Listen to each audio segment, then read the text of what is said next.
الحمد لله ما دام الوجود له حمدا يبلغنا منه الرضا أبدا. يا رب هيئ لنا من أمرنا رشدا وانشر علينا من الستر الجميل ردا، ولا تكلنا إلى تدبير أنفسنا فالنفس تعجز عن إدراك ما فسد. سبحانك يا رب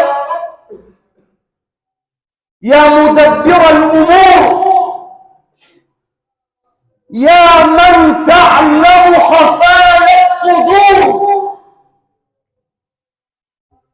يا حق يا الله، لا الأمر أمري ولا التدبير تدبيري ولا الأمور التي